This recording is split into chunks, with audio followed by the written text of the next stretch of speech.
வணக்கம். இந்த வீடியோவில் அதை பற்றி பார்க்க போகிறோன்னா 7வது சம்பள கமிஷன் அடிப்படையில் மத்திய அரசு ஊழியர்களுக்கு டிஏ உயர்வு குறித்த புதிய அப்டேட் பற்றி தான் பார்க்க போகிறோம். என்னென்னு தெரிஞ்சுக்கிறதுக்கு முன்னாடி நீங்களும் நம்ம சேனலை சப்ஸ்கிரைப் பண்ணலைன்னா சப்ஸ்கிரைப் பண்ணி பக்கத்தில் இருக்க பெல் பட்டனையும் மறக்காமல் ப்ரெஸ் பண்ணி வச்சுருங்க. அப்போ தான் நான் போட்ட முக்கியமான தகவல் உங்களை வந்து சேரும். இப்போ வாங்க வீடியோக்குள்ளே போகலாம்.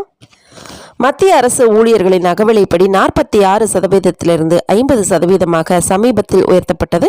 அகவிலைப்படி 50%ஐ எட்டும் பொழுது வீட்டு வாடகைப்படியும் அதற்கு ஏற்றாற்போல் உயர்த்தப்படும். ஆனால் இதுவரை வீட்டு வாடகை குறித்த அறிவிப்பு எதுவும் வெளியாகவில்லை.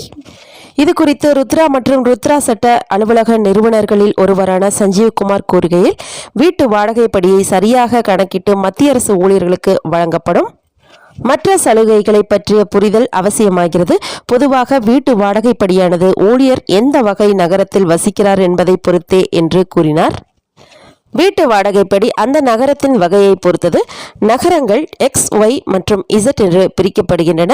இதில் 7வது சம்பள கமிஷன் அகவிலைப்படி 25%ஐ எட்டிய பொழுது அடிப்படை சம்பளத்தில் X, Y மற்றும் Z நகரங்களுக்கு முறையே வீட்டு வாடகைப்படியானது 27%, 18% மற்றும் 9% என முன்பு கொடுக்கப்பட்டு வந்தது.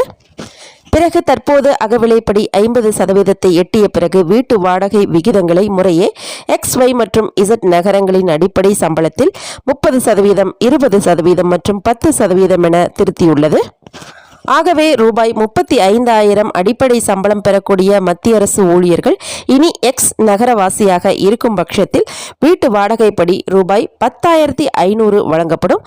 Y நகரவாசிகளுக்கு வீட்டு வாடகைப்படி ரூபாய் 7,000 வழங்கப்படும்.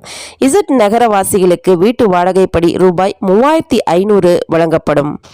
மேலும் இது போன்ற முக்கிய தகவல்களுக்கு நீங்களும் நம்ம சேனலை சப்ஸ்கிரைப் பண்ணலன்னா சப்ஸ்கிரைப் பண்ணி பக்கத்தில் இருக்க பெல் பட்டனையும் மறக்காமல் ப்ரெஸ் பண்ணி வச்சுருங்க. அப்போ தான் நான் போடுற முக்கியமான தகவல் உங்களை வந்து சேரும்.